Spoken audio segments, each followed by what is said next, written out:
Hey fellas, well, after the last few days need to reflect, and I also want to still emphasize, reaffirm that not stopping uploading hold, but I guess you might say you'll get one video a week at the very least, but everything else is going to be officially reverting back to before everything started last year, the whenever I feel like it basis, not just daily, but in the meantime, I just got back from Shang-Chi and Legend of the Ten Rings, the latest film in Marvel Cinematic Universe, and it's definitely a very strong film overall.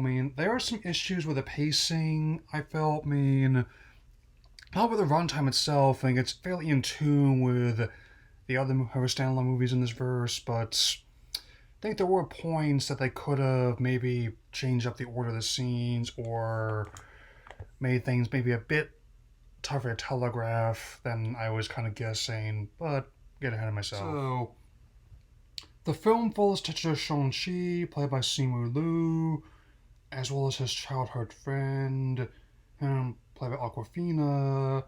I mean, which is her second movie this year after Raya, involving dragons, martial arts, family disputes, ancient mythical kingdoms, and personal conflicts. That's who Shang-Chi must confront his past with his father, who holds the title of Mandarin, and in this case it's Wen Wu, who, played by Tony Long, and master the as artifact known as the Ten Rings in order to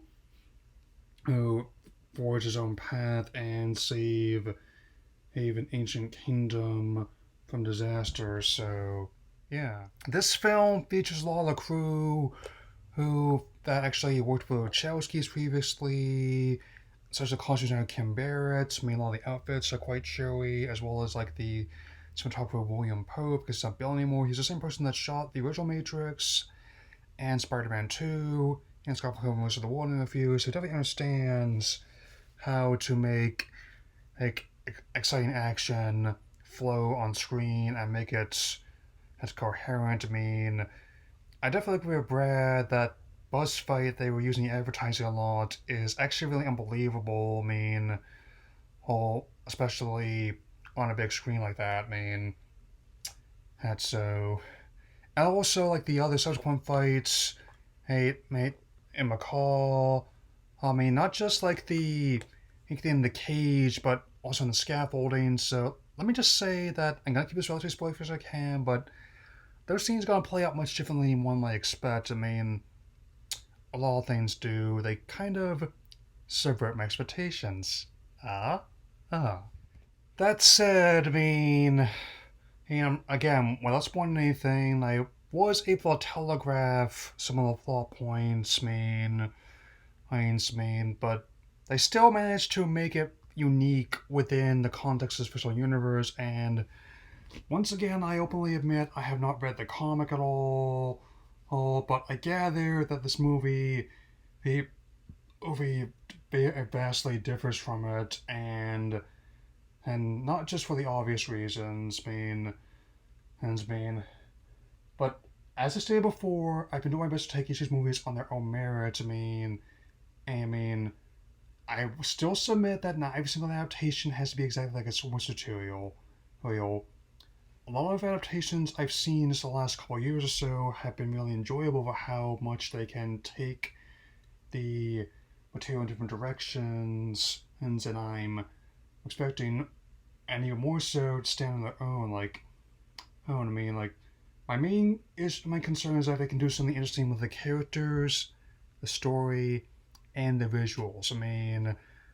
I mean, Liu's portrayal of Shang-Chi is very much in the spirit of a lot of early Jackie Chan ham films, other Hong Kong martial arts films, both ones set in the past as well as ones set in more modern times. They've got some strange over like a lot of ones like Rumble in the Bronx, Legend of Drunken Master, her Twin Dragons, a whole slew of them.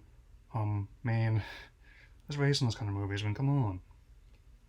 So, And as an anime fan, I definitely liked how they approach a lot of the scenes. And like again, I know I just mentioned this, but some of those fights even done like very few edits and like Annette Destin, Daniel Cretton, who I'm not familiar with, managed to do a good job of making everything flow and definitely making the most of a $150 million budget he was given.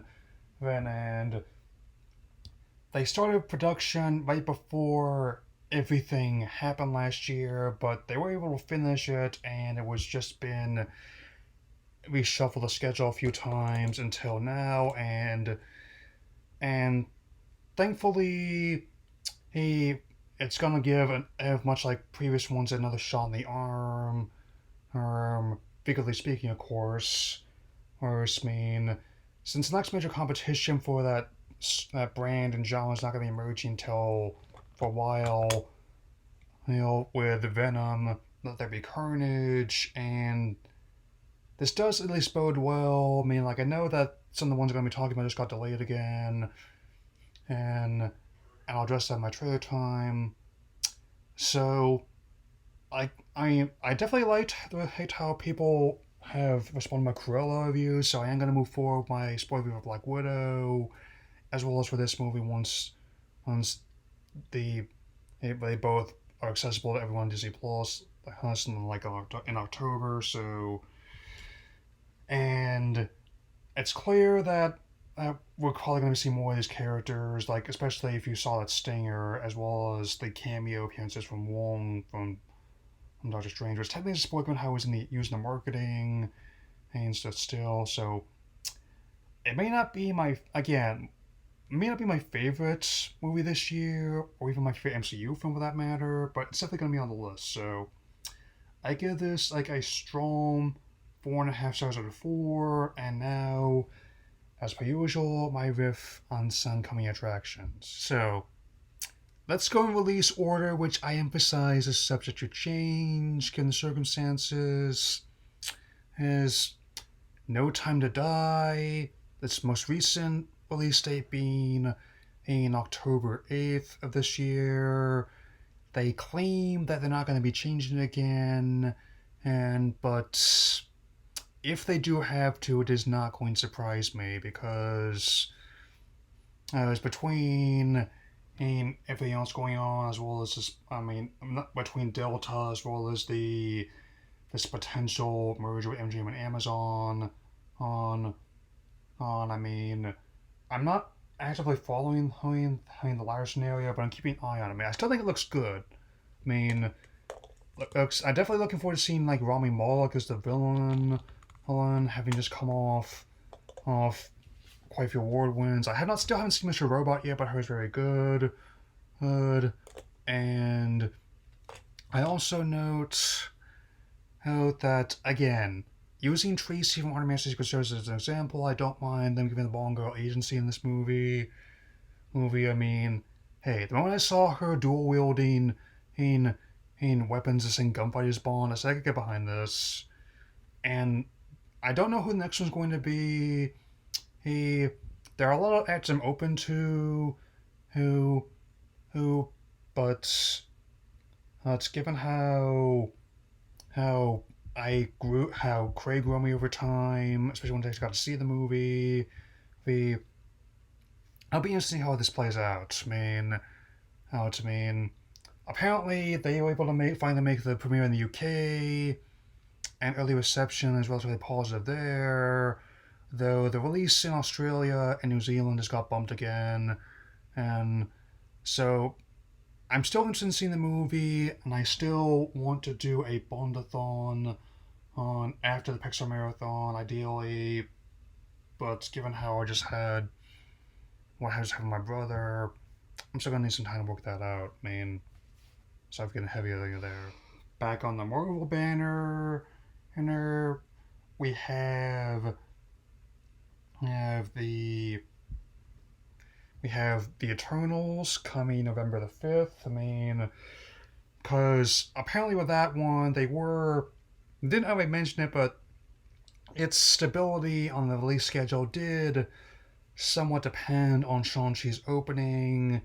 But again, given how the 3D estimates are currently at $71 million. I mean, whereas that does it does bode well, and much like how they're apparently going to be using the movie I saw as a springboard to soft reboot who the Iron Fist character. I mean, because even with the Australia's drop for Hop for the Netflix series, Rand is not the only one that's held that title. At all, I mean, they're also planning to apparently use this Eternals film as a way of soft rebooting the Inhumans, which even though I didn't hate either of those shows, I can understand why people did. I mean, and because I'm not saying hey like it was like it was didn't have you couldn't do anything with that material. It's just that the execution was really poor. I mean, I think this definitely could. I mean, open to seeing this Eternals film, and I also made another mistake that apparently that I. Even though both Cumberbatch and Zhao were involved with that episode of Sherlock, it was actually Gemma Chan that starred in it. So, and I get how they feel that some of it's not exactly kosher, or some of it's also a carryover from the original book. But still, I not entirely. You don't have a right to feel differently about something you did. I mean, we're only human after all. But I'm still interested very much seeing this movie. So, which, depending on what happens, still gonna be coming out on November the 5th. I mean, insert V Vendetta joke here. So again, I don't know about opening night, but like this movie, opening weekend's definitely a priority. So there's that. Okay, Ghostbusters Afterlife, which after both Top Gun and sequel, wait now I'm a Top Gun Maverick, heck vacated, and not just the current release slot, but also the 2021 count as a whole is now bumped to 2022. Who, along with bumping the next Mission Impossible, which I'm more interested in, and a few slots ahead as well. How it's moved. I mean, this film, which is like the third main film in the Ghostbusters verse, or the fourth if you count the cutscenes in the video game as well as this 2019 remaster, which use elements from previous drafts of script as well as the Hellbent version in particular, which is still going to be dealing with the absence of the late great Harold Ramis. And much like this movie I saw, in a weird way, it is going to be another film I could use to help come to terms with what just happened with my brother. I mean, and again, that's not gonna be dominating every single video I'm gonna be making. Don't worry, hurry.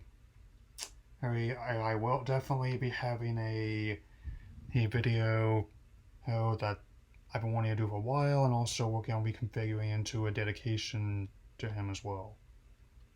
But I think it looks really sweet. Like basically, it's an idea they want to do in previous years, where not only have the Strike members original cast before but also pass towards a new generation of Ghostbusters, and between this movie, Stranger Things, and the 2010s It films, if you want a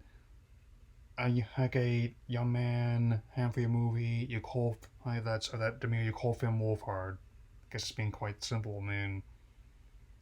And it definitely looks like fun, I mean, and as pointed out before, it's clear the mini puffs are definitely. I guess Sony, Columbia tries to have one of their own Grogu, or they release their own young Sonic. It's still kind of dark the way that they're trying to roast and eat each other in s'mores, or as Buzz would call them, delicious hot schmoes. Don't worry, I am about 2/3 away done on my Toy Story 2 review, so another little update there before the last coming attraction I've got. Last, but definitely not least, Spider-Man No Way Home, December 17th. I mean, I'm definitely hoping that I'm definitely gonna be planning to see this movie when it opens. I mean, because, and I think after the year that was, it's definitely a Christmas present I could use. And again, I think we all could. I mean, since dealing with the events of all events of previous movies, as well as the fact that they're basically using elements from this proposed Sinister Six adaptation that really got off the ground, especially after the Amazing Spider-Man 2's disappointing critical and commercial reception. And but it's basically just like the worst kept secret of that where especially what people point out originally was going to be unveiled at CinemaCon, as pointed out before they had to really take down copies of that cam rip someone had on their phone. But I'm glad they've already got some memes out of it. I mean, like especially with the Hello Peter, her. I still don't know whether it's going to be a Harry or Norman tossing on that pumpkin bomb. Um, I could go either way personally. I mean, there's also potential buzzings like things about them also finding a way to work in the characters from the other streaming shows, those which I guess got brought back after the snap was undone. Um, and it would make sense if Matt became Peter's lawyer. I mean, because he, by his own powers, would know whether or not he's telling the truth. I mean, and also, but also kind of interesting to see how Favreau was actually in that at one from the early 2000s. Like, it was after 20 years before the first Iron Man, so there you go. And I don't know how big it's going to be, but given the circumstance, I still think most of what I personally have seen is a miracle they're making what they are in the circumstance. Like how last year Tenet was considered to have underperformed, but I still saw that when it opened. Like, you know me, I was excited that movie. When I saw the trailer at Joker, and I was definitely going to be going one way or the other. I mean, there and so, but I still submit like making over $300 million worldwide in these circumstances. That's actually not that bad. I mean, and once again, I do not know what the cinematic landscape is going to be looking like that, but I still submit there's still a market for both the legacy business models and newer ones. I mean, and so, but again, given how Spider Verse did pretty well when it came out in Christmas 2018, and it definitely was a good Christmas season for showy films from into families. When you think of things like Bumblebee, Aquaman, and even Mary Poppins Returns, I mean, like how Aquaman over $1 billion worldwide, and the other movies I just mentioned, I mean, also expect a nine-figure amount of change worldwide. So, so I'm deliberately lowballing my guesses. I'm not sure it'll be like a surefire $1 billion movie. It would be under quote unquote normal circumstances, but as long as it makes respectable nine figures, I'll be good. I mean, it's gonna be the last standalone movie that's gonna be featuring Holland's version of the character, but it's not gonna be the last we'll see of him in this fictional universe. I mean, it might even potentially set up like a Secret Wars series on Disney Plus, and I also really like the whole recutting thing, the trailer to the style of the '90s show I used to watch all the time, which in many ways conditioned me for this kind of stuff now. Imagine that. I'm almost turning 30 soon, and I'm still talking about all the things I enjoyed when I was 10. Never thought that'd be the time I'd be living in, and seems weird, but I'll allow it. Anyway, that'll be all for now. I will definitely consider a spoiler review when this comes on Disney Plus in October, and I will see you tomorrow or on Labor Day. Hey, for any people in the US for my next Pocket Mondays, similar to Legends Vlog. Later.